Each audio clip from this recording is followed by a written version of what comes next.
Assalamualaikum warahmatullahi wabarakatuh. Salam sejahtera untuk kita semua. Kami, mahasiswa Universitas Duta Bangsa Surakarta, ingin mempresentasikan proyek UAS mata kuliah pemrograman desktop dengan tema aplikasi arsip surat. Perkenalkan, nama saya Andika Siva Aligrah. Dan saya Daniel Ajun Prakoso. Video ini dibuat untuk memenuhi persyaratan ujian akhir semester mata kuliah pemrograman desktop yang diampu oleh Bapak Moh Muhtarom, SE, Skom, Mkom. Diharapkan video ini dapat bermanfaat bagi pelajar, mahasiswa, dan masyarakat. Oke, langkah pertama, kita buka aplikasi SAM Control Panel. Kita klik 2 kali. Nah, pada bagian apa jeda MySQL, kita klik Start pada keduanya. Lalu klik Admin pada MySQL.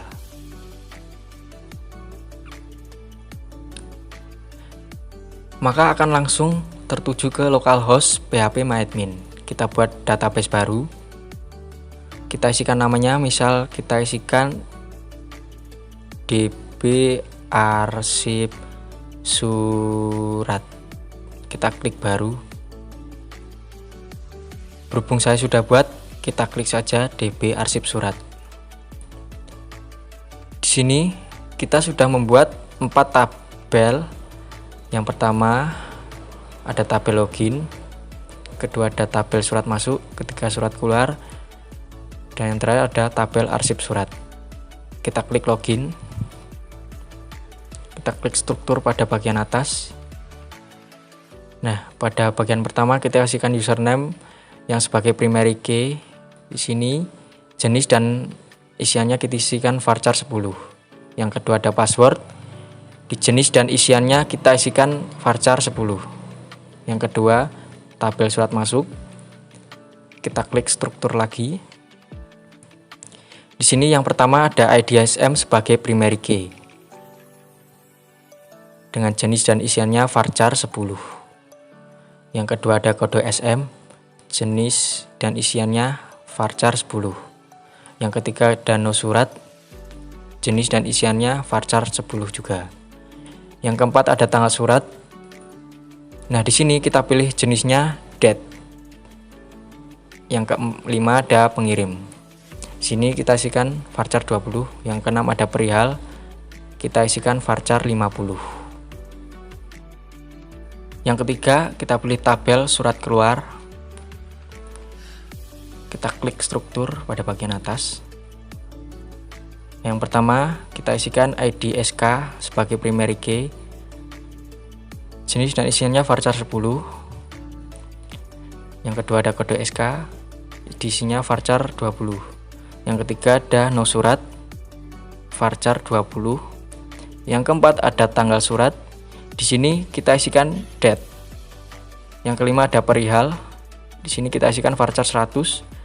Keenam ada tujuan. Di bagian ini kita isikan varchar 200. Ketujuh ada keterangan. Pada bagian ini kita isikan varchar 200. Selanjutnya pada tabel arsip surat, klik struktur. Nah, tabel ini merupakan tabel yang merelasikan tabel surat masuk dan surat keluar yang sudah kita buat sebelumnya. Yang pertama kita isikan ID sebagai primary key. Di sini jenis dan isiannya varchar 10. Yang kedua ada ID SM sebagai foreign key. Jenis dan isiannya varchar 10. Yang ketiga ada ID SK sebagai foreign key. Di sini kita ambil dari kedua tabel sebelumnya. Di sini isiannya varchar 10. Yang keempat ada tanggal arsip. Jenis kita isikan date. Yang kelima ada catatan. Di sini kita isikan varchar 50. Yang keenam ada sifat. Isiannya varchar 50. Setelah kita membuat database, kita cari ODBC connector. Di bagian search kita carikan ODBC. Nah, langsung muncul. Kita klik Run as Administrator. Pada bagian ini kita klik Add. Lalu kita pilih MySQL ODBC 3.51 driver. Lalu klik Finish. Nah, pada data short name ini kita isikan misalnya db_uas, lalu TCP IP server kita isikan localhost. Pada bagian user kalian bisa isikan root. Jika kalian ingin menambahkan password, kalian bisa mengisikan di bagian ini. Sebagai contoh, kita tidak mengisikan, kita langsung saja isi database-nya. Kita cari database yang sudah kita buat tadi. Sini muncul db arsip surat, kita klik. Sebelum kita mengklik OK, kita tes terlebih dahulu. Kita klik tes. Nah, maka akan muncul pop-up seperti ini. Connection successful. Lalu kita klik OK. Lalu kita klik OK. Di sini saya akan menjelaskan bagaimana cara membuat aplikasinya. Yang pertama, kita buat form login. Pada form login, kita gunakan label untuk tulisan login seperti ini. Nah, yang kedua untuk tulisan username, yang ketiga untuk tulisan password. Nah, pada bagian ini kita gunakan text box. Nah, untuk keduanya. Nah, di bagian ini kita gunakan button untuk login, exit, dan show untuk menampilkan password. Kita klik kanan. Untuk melihat codingannya, kita klik view code. Nah, pada bagian atas ini sebagai penghubung antara MySQL dan Visual Studio dengan ODBC. Nah, pada bagian ini digunakan sebagai deklarasi atributnya. Pada bagian private sublogin ini digunakan untuk memanggil koneksi. Button 1 kita gunakan untuk mengisi username dan passwordnya. Untuk button 3 kita bisa menampilkan dan menyembunyikan passwordnya. Setelah itu kita buat form index. Kita klik. Nah, form index ini juga bisa disebut sebagai menu utama dari aplikasinya. Nah, seperti ini. Di sini saya menggunakan label untuk tulisan menu utama, tulisan surat masuk, tulisan surat keluar, dan tulisan arsip surat. Di sini saya juga menggunakan button untuk gambar surat masuk, gambar surat keluar, gambar arsip surat, dan tombol logout. Klik kanan untuk melihat codingnya, klik view code. Nah, pada bagian atas sama seperti tadi sebagai penghubung antara SQL dan Visual Studio. Nah, pada button 1 ini digunakan untuk menampilkan form surat masuk.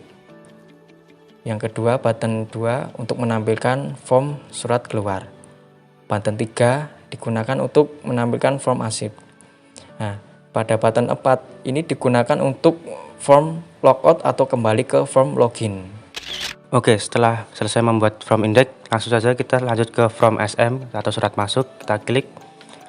Di sini yang pertama ada label tulisan input surat. Sini, lalu data surat masuk, ID, kode surat, nomor surat, tanggal, pengirim, dan perihal. Dan juga di sini ada cari data berdasarkan ID. Lalu ada atribut label. Di sini ada label 1 yang ini, label 2, label 3, 4, 5, dan yang terakhir ada 6. Nah, dan untuk bagian tanggal di sini saya menggunakan datetime picker. Dan selanjutnya ada atribut button juga. Di sini ada button edit. Di sini di bagian bawah sini ada edit, add, delete, print, back, dan load. Oke, dan data terakhir di sini ada data grid view ya. Oke, langsung saja kita ke codingannya. Kita klik kanan ke bagian sini, lalu kita pilih view code. Oke, yang paling atas di sini seperti yang di form login tadi ada import system untuk menyambungkan data, dan di sini ada deklarasi. Lalu di sini ada subkoneksi untuk di sini fungsinya untuk menyambungkan database ke Visual Studio. Lalu di sini ada subload data. Ini fungsinya untuk menampilkan data, dan di sini ada subbersih untuk membersihkan jika ingin menginputkan data baru. Lalu selanjutnya ada codingan bottom kedua. Ini untuk fungsinya untuk menambahkan data. Nah, ini yang sampai sini. Nah, ini untuk menambahkan data atau menginputkan data. Untuk bagian sini diusahakan harus urut ya, sesuai dengan apa yang disusun. Oke, selanjutnya di sini ada button 1. Di sini codingannya hampir sama seperti button 2 tadi ya. Di sini fungsinya untuk mengedit data. Jadi codingannya cukup seperti ini kurang lebih. Oke, untuk bagian sini, ini juga usahakan sama juga ya susunannya, urutannya diikuti dengan field yang sesuai dengan database yang kita buat di MySQL PHP MyAdmin. Lalu di button 3, nah di sini ini fungsinya untuk menghapus data ya. Nah, ini codingannya berdasarkan ID. Di sini ada IDSM. Oke, lalu ini di textbox 1 lanjut. Nah, ini fungsinya untuk mengedit data juga sama menghapus data, tapi berdasarkan textbox 1, yaitu kita sebagaikan primary key yaitu IDSM. Seperti ini kurang lebih. Nah, ini untuk codingan MySQL-nya seperti ini. Dan ini berdasarkan textbox 1 sebagai primary key-nya. Dan textbox 2-nya dan selanjutnya sampai ke textbox 5 ini diusahakan sama, disesuaikan dengan data yang ada di database. Lalu di button 4 di sini ada me head dan index show. Ini untuk kembali ke menu utama atau tombol back kita. Lalu yang terakhir ada textbox 6 di sini codingan untuk mencari data atau pencarian data. Di sini berdasarkan ID juga. Seperti ini kurang lebih codingannya. Lalu di sini button 5 ada load data. Ini untuk menampilkan data yang sudah kita inputkan sebelumnya. Dan yang terakhir di sini ada button 6. Ini codingan untuk mencetak atau print data yang kita inputkan menjadi from laporan. Oke, selanjutnya kita lanjut ke from SK atau surat keluar. Kita klik di sini. Nah, di sini untuk semua atributnya hampir sama ya. Untuk label dan cuma di sini kita tambah keterangan dan juga textbox untuk keterangan. Oke, langsung saja kita masuk ke codingannya di sini kanan dan view code. Nah, untuk codingannya juga hampir sama semua nih, sampai dari atas sampai bawah ya. Ini hampir sama. Nah, cuma di sini kita cuma cukup mengganti seperti di sini codingan MySQL select ini kita ganti surat keluar, yang tadinya surat masuk. Ini juga diganti, ini juga diganti di sini. Nah, sampai bawah di sini codingannya hampir sama semua ya.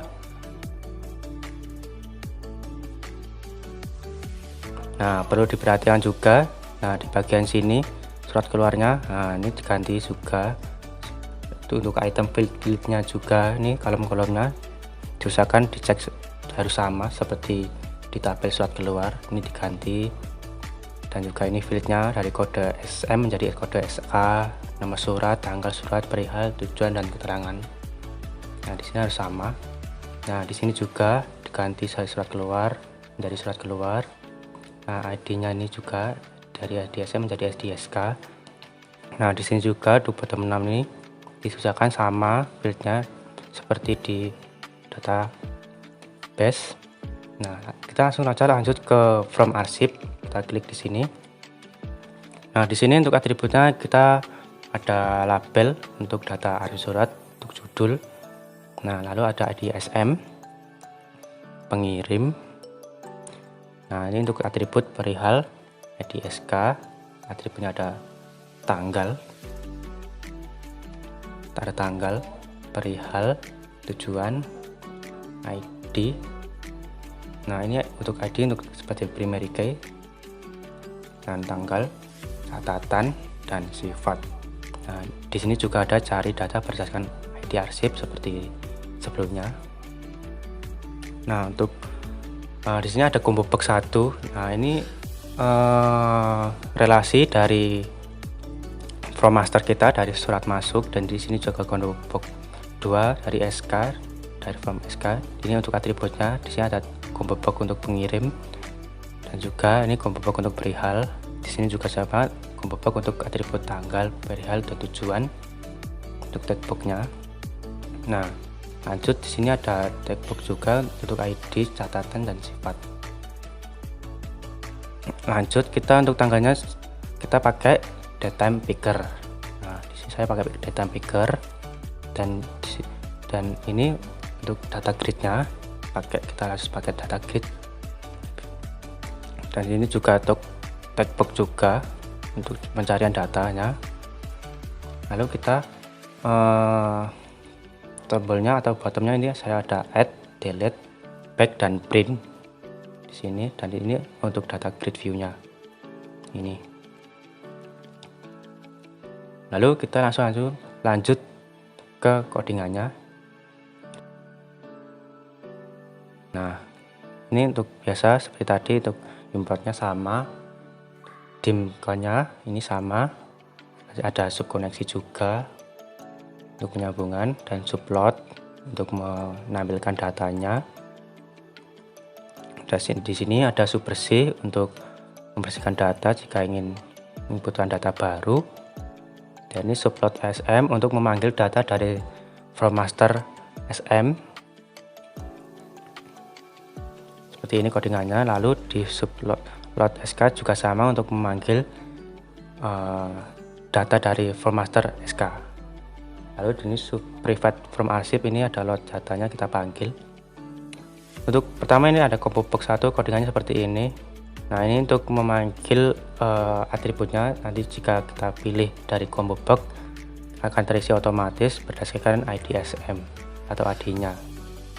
Untuk combo box 2 ini juga sama seperti tadi dari combo box 1. Lalu untuk combo box 2 ini untuk menghapus data. Nah, ini codingannya seperti ini. Lalu bottom 1 ini untuk menginputkan data baru atau input data. Di sini habis sama seperti tadi. Untuk coding SQL-nya seperti ini dari textbook 6, combo box 1. Nah, di sini combo 1, combo box 2 urutannya harus sama ya, harus sesuai datetime picker. Lalu textbook textbook 7, textbook 8 seperti itu. Lalu di sini ada call bersih dan load juga untuk membersihkan data dan menampilkan data. Nah, di sini. Oke, lanjut. Di sini untuk bottom 3 ini ada me hide dan index show, ini untuk kembali ke menu index atau menu utama. Atau untuk bottom kembali kita bottom back. Lalu untuk selanjutnya bottom 4. Nah, di sini untuk mencetak data atau print yang kita inputkan sebelumnya dari data arsip ke from reporting nanti. Lalu di sini ada kodean textbox 9, ini untuk pencarian data ya. Untuk pencarian data, untuk mencari data yang sudah kita inputkan atau yang sudah berada di data grid view berdasarkan ID atau primary key kita. Oke, jika sudah selesai, langkah selanjutnya kita membuat dataset. Caranya kita klik kanan pada Win Project ini, lalu kita pilih Add, kita pilih New Item, kita pilih Data, kita klik Dataset, dan kita pilih Add jika sudah. Kita sudah membuatnya di sini, kita buka. Klik. Nah, pertama kita buat data tabel 1 seperti ini.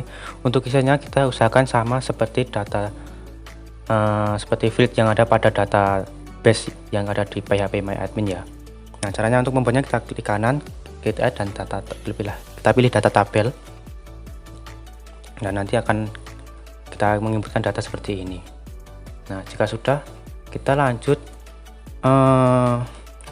membuat reporting. Kita klik kanan lagi di sini, klik add, pilih new item, kita pilih reporting. Nah, di sini kita pilih report dan kita klik add.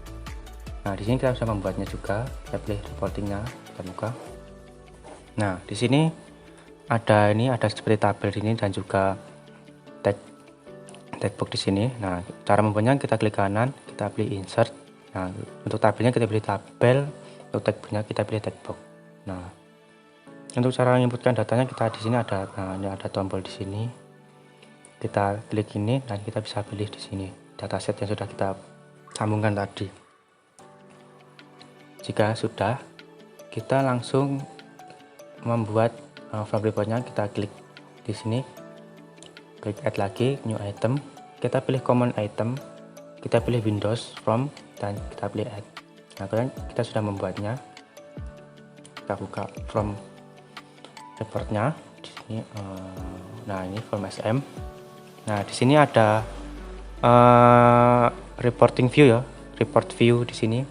Untuk menemukannya di sini ada di bagian toolbox bagian kiri di sini. Nah, di sini kita cari. Nah, di sini ada report view. Nah, caranya kita tinggal drop and drag di sini. Nah, jika sudah, kita pilih menu di bagian pojok kanan atas ini. Nah, kita klik. Nah, kita klik, lalu kita pilih dataset report yang sudah kita buat. Kita report pertama ini misal, jika sudah, lalu kita buat tombol satu sini, tombol back. Nah, untuk codingannya kita bisa klik 2 kali di sini. Nah, untuk codingan cuma ini, close dan kurung buka kurung tutup. Jika sudah, kita lanjut ke dataset kedua. Kita membuat dataset selanjutnya. Caranya seperti tadi ya, di sini ada dataset 2 sini sudah saya buat. Caranya seperti tadi, kita isikan sesuai dengan bed yang ada pada dataset database, sorry. Untuk reportnya seperti ini. Nah, lalu from reportnya, yang ini. Nah, yang ini seperti ini. Untuk dataset arsip yang ini, nah seperti ini data tabelnya.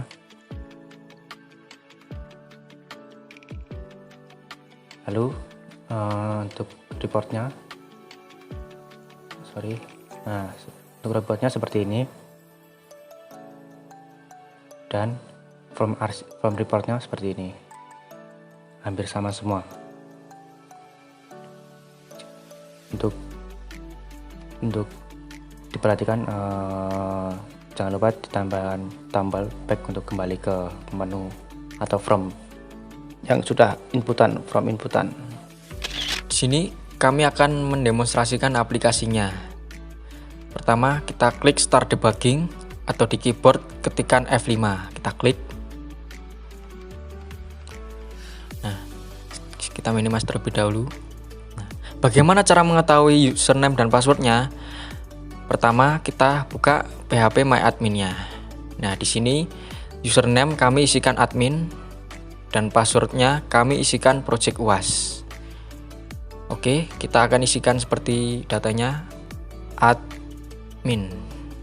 Lalu passwordnya kita ketikkan project UAS. Kita cek terlebih dahulu apakah benar. Kita klik show. Klik. Ternyata kalau sudah benar, kita lanjut klik login. Nah, maka akan muncul pop-up seperti ini, login berhasil, selamat datang admin. Lalu kita klik OK. Nah, berikut adalah menu utama dari aplikasi arsip suratnya. Nah, di sini ada beberapa menu.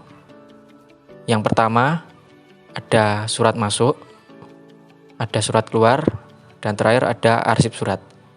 Apabila sudah mengisi datanya, kalian bisa mengklik tombol logout untuk keluar. Oke, selanjutnya saya akan demonstrasikan cara penggunaan from masternya dan juga from transitnya. Misalnya kita pilih from masternya, surat masuk, kita klik, lalu akan muncul from masternya seperti ini, from surat masuk. Nah, lalu kita klik load data untuk menampilkan data yang sudah kita inputkan sebelumnya. Ini kebetulan sudah inputkan beberapa item atau beberapa data. Misalnya kita isikan data baru di sini, ID, kita inputkan data 002, lalu kode suratnya misal ODBC aja, misal ODBC, lalu nomor suratnya kita isikan misal 123. Nah, untuk bagian tanggal di sini kita secara otomatis data harinya, atau bisa juga kalian custom. Di sini ada bulan dan tahun dan tanggal juga. Kita menggunakan tanggal hari ini aja. Lalu kita lanjut ke pengirim. Kita inputkan misal Sri Kandi.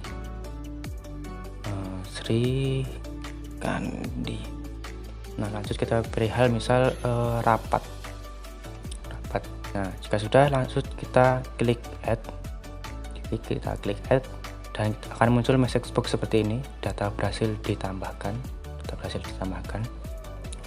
Lalu klik OK dan otomatis akan muncul di data grid view di sini. Nah, di sini ya datanya. Nah, lalu kita bisa demonstrasikan cara editnya. Di sini caranya kita inputkan ID-nya di sini. Kita masukkan ID-nya. Kita klik. Lalu kita masukkan ID yang sudah kita inputkan. Misal 002 tadi, lalu kita enter. Maka akan muncul data yang sudah kita inputkan. Nah, seperti ini.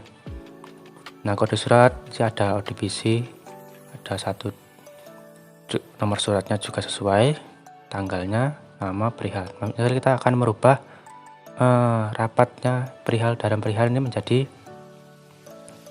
misal apa ya, rapat rutin, misal hanya sebagai contoh. Lalu untuk misal pengirim di sini ada kesalahan penulisan, misal kita tambahkan Sri Kandi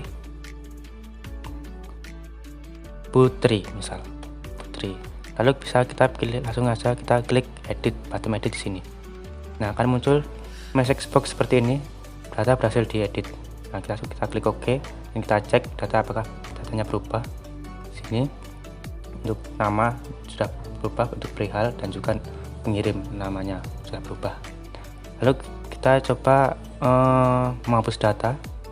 Misalnya kita akan menghapus data yang ada di grid view yang sudah kita inputkan. Misal 50, kita klik enter. Nah, langsung saja kita klik delete di sini. Delete. Nah, akan muncul di sini data berhasil dihapus. Langsung saja kita klik OK dan data akan hapus. Oke, selanjutnya kita akan mendemonstrasikan untuk pencarian datanya di sini. Untuk pencariannya, misal kita cari berdasarkan ID sesuai tulisannya keterangan di sini. Kita inputkan ID SM-nya ya. Kita inputkan berdasarkan ID yang ada di sini. Misal kita klik 001, nah akan otomatis muncul di sini. Saya contoh lagi 002 atau 007. Nah, ini. Misal kita inputkan data yang tidak ada di grid view 006, di sini tidak ada, data tidak ditemukan. Akan muncul message box seperti ini. Kita klik OK. Lalu kita bisa print. Nah, kita bisa print datanya. Ini ada tombol print. Lalu kita cetak. Kita print di sini. Kita klik. Nah, akan muncul from reporting atau data-data yang sudah kita inputkan sebelumnya. Akan muncul seperti ini. Nah, ini tombol back, kita fungsinya untuk kembali ke from inputan tadi. Coba kita klik. Nah, kita akan kembali ke from inputan. Nah, di sini ada tombol kembali juga atau tombol back. Ini fungsinya untuk kembali ke menu utama. Nah, oke, selanjutnya saya demonstrasikan untuk surat keluar. Nah, di sini untuk fungsinya semua hampir sama ya. Di sini ada load untuk menampilkan data dan juga print, edit, add, delete, dan pencarian data. Ini hampir sama semua. Misal kita juga inputkan data baru, misal di sini kita inputkan data baru. Misal 006. Lanjut ke kode surat, misal JPG BG, lalu nomor suratnya misal 65. Untuk tanggal suratnya kita biarkan saja, kita tanggal hari ini. Lalu perihalnya misal pengumuman. Nah, untuk tujuannya ke staf, nah, kantor. Lalu lanjut ke keterangan, misal apa ya, penting. Oke, lalu saja kita klik add untuk menambahkan data. Klik, dan akan muncul seperti ini, seperti tadi. Kita klik OK. Ini datanya sudah muncul. Untuk edit dan print, langsung saja kita print. Nah, untuk datanya tadi sudah masuk di sini 06 datanya, kantor dan penting. Lalu kita klik kembali untuk back, kembali ke menu surat, lalu back lagi untuk kembali ke menu utama. Nah, di sini kita langsung aja demonstrasi ke form transaksi. Kita klik. Nah, di sini fungsinya combo box di sini untuk memanggil data yang sudah kita inputkan di form master SM tadi, yang sudah kita inputkan di ID SM dan juga SK juga sama. Kita klik sini, nah, akan muncul di sini ada 002 inputan baru kita klik. Nah, pada atribut pengirim dan perihal akan otomatis muncul serikandi dan juga ini rapat rutin, dan juga di ID SK juga sama. Kita klik, kita inputkan data baru kita tadi misal 006 dan atributnya otomatis muncul. Lalu di ID SM ini kita lanjutkan aja. Di sini terakhir 03 nomor 4. Nomor 4 untuk tanggalnya kita otomatis saja catatan kita rapat dan sifatnya penting. Oke, langsung saja kita add. Nah, data berhasil dia tambahkan. Oke, nah di sini untuk bottom delete caranya, cara kerjanya agak beda. Di sini kita klik berdasarkan ID, klik ID-nya, lalu kita langsung klik delete. Akan muncul pertanyaan seperti ini: Anda yakin menghapus data dengan ID? Yakin menghapuskan data dengan ID nomor 4 misal. Nah, kita klik OK atau cancel. Misalnya kita OK dan akan muncul seperti ini: menghapus data berhasil. Kita klik OK dan data yang kita hapus akan menghilang. Lalu kita klik print untuk menampilkan datanya atau mencetak data. Nah, di sini seperti ini. Nah, berhubung tadi data yang baru kita input sudah tidak ada, jadi tidak muncul. Di sini kita back, lalu kita klik back lagi untuk kembali ke menu utama. Nah, kita klik logout ini untuk kembali ke menu login. Kita logout dan muncul message box seperti ini. Nah, yakin keluar atau tidak. Nah, kita klik yes atau no. Kita klik yes dan kita kembali ke menu login dan kita klik exit ini untuk keluar aplikasi. Kita klik exit. Sekian presentasi dan demonstrasi aplikasi arsip surat dari kami. Kurang lebihnya kami mohon maaf. Sekian, wabillahi taufik walhidayah. Wassalamualaikum warahmatullahi wabarakatuh.